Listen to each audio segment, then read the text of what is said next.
If every month feels the same, you get paid, you pay bills, you could barely make it, and then you wait for the next paycheck, this video is for you. Today, you'll learn a simple system to stop living paycheck to paycheck and build real financial stability. This is not motivation, it's design. Because living paycheck to paycheck is not a life sentence. It's the result of not having a system that controls the flow of your money. First, let's be clear. This can happen even if you earn good money. Why?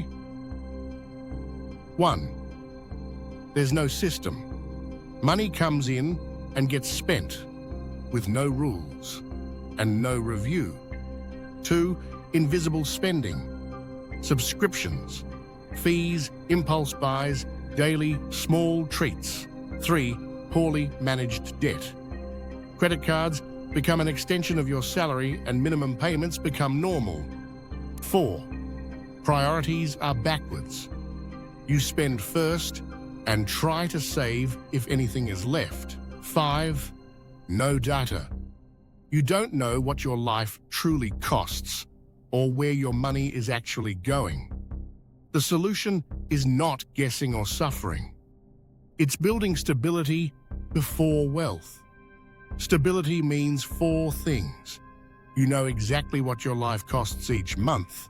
You don't rely on a credit card to reach the end of the month. You have a cushion for surprises, and your debt is controlled and going down. Once that is real, then investing and optimization makes sense. Now let's go step by step. Step 1. A monthly financial X-ray with no self-deception. You need to look at the last 30 to 60 days, not your ideal month. Start with real income, your net salary and any variable or recurring income. Calculate your average monthly income. That number is the ceiling of your system.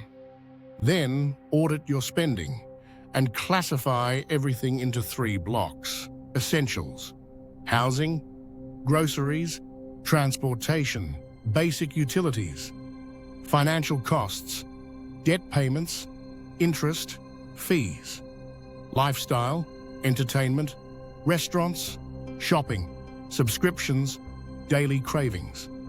This is where the problem stops being, "I feel like I'm broke," and becomes, "I can see exactly where it goes," and calculate one simple number that brings instant clarity: your margin.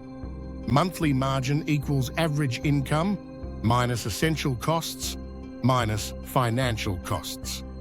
If that margin is 0 or negative, it's normal that you feel stuck. There is no air. If it's positive, that margin is your way out. First to build a cushion, then to build goals. Step 2. Remove the chaos with 2 budgets. You need to compare your survival budget to your real budget. Your survival budget is the minimum cost to live with dignity while cutting non-essentials as much as possible. Ask, if I removed the unnecessary without destroying my life, what would it cost to live each month? That number is your base. Now, calculate your real budget, what you actually spent last month. The gap between them tells you whether you have room to save or whether your lifestyle is above your income. Here's a quick example. Let's say your average monthly income is $1,500. Your survival budget is $1,000. But your real spending last month was $1,450. That means your lifestyle is consuming almost everything, and your true margin is tiny. In that situation, your first goal is not invest. Your goal is to recover $200 or $300 per month of margin, even temporarily. Why? To build a cushion and stop relying on debt. How do you create margin without becoming miserable? You don't start by cutting basic food or necessary transport. You start with the invisible. subscriptions you don't use, avoidable fees, frequent delivery, impulse shopping and entertainment with no weekly limit. Many times, just setting a weekly limit on fun spending creates 80 or 120 per month immediately. And here's a practical rule. If your real budget is higher than your average income, you're not bad with money. You're living in deficit. A deficit sustained over time always turns into debt. It's not moral, it's math. Step 3, automate first, spend after. Most people do this, get paid, pay a few things, spend, and then try to save what's left. That's why nothing is left. The professional rule is the opposite. On payday, you automate transfers. 3 minimum automations. First, a transfer to an emergency fund, even if it's small. Second, an extra payment toward your priority debt, if you have it. Third, a transfer to a specific goal. Education, a project, or even a big expenses bucket for the year. Then, with what remains, you organize your monthly spending. If you wait to see if something is left, you're designing a system that fails by default. If you automate, you're designing a system that wins even in hard months. And automation doesn't mean rigidity. It means your priorities go first. Everything else adapts. Step 4, micro habits that change your finances without making you a slave. You don't need infinite willpower. You need small, measurable habits. Micro habit 1, a 10-minute weekly review. Same day, same time. You check transactions, categories, and adjust. That prevents one small dumb expense today from becoming 20 by the end of the month. Micro habit 2, the 24-hour rule for non-essential purchases. If a purchase is above a number you choose, you decide tomorrow.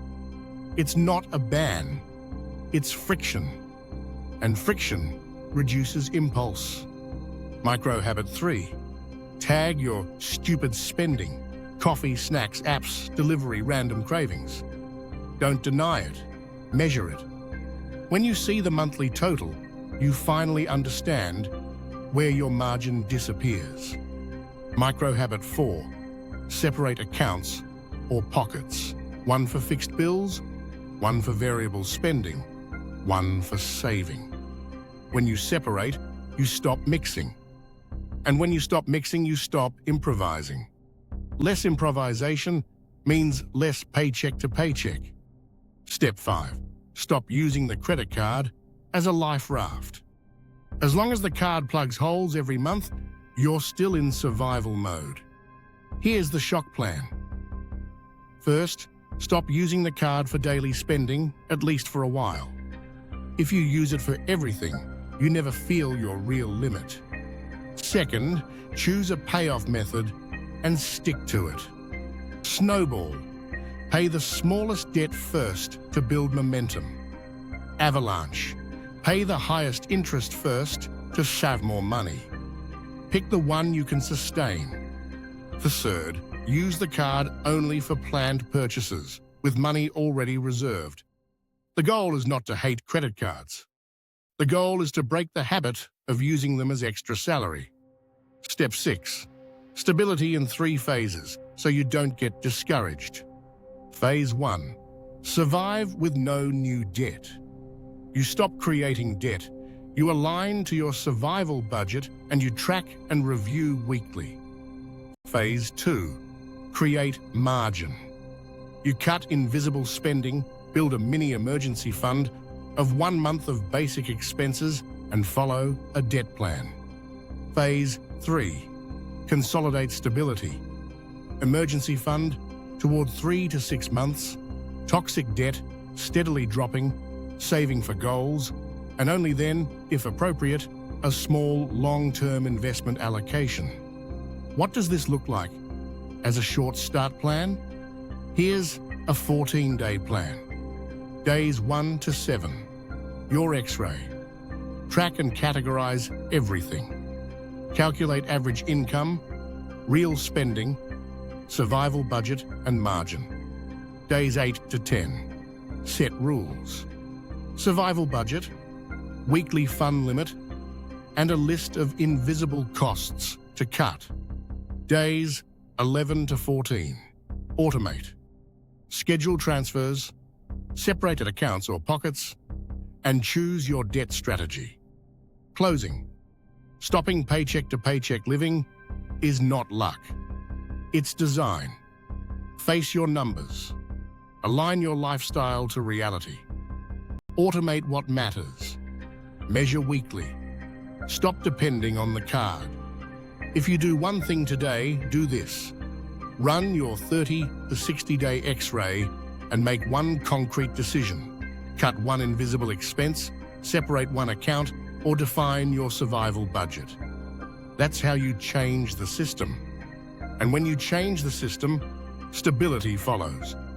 And if you want a control panel so you don't have to hold everything in your head, use a tool that shows categories, goals, alerts, and progress over time. The tool is not the point. The system is. And you can build that system starting today.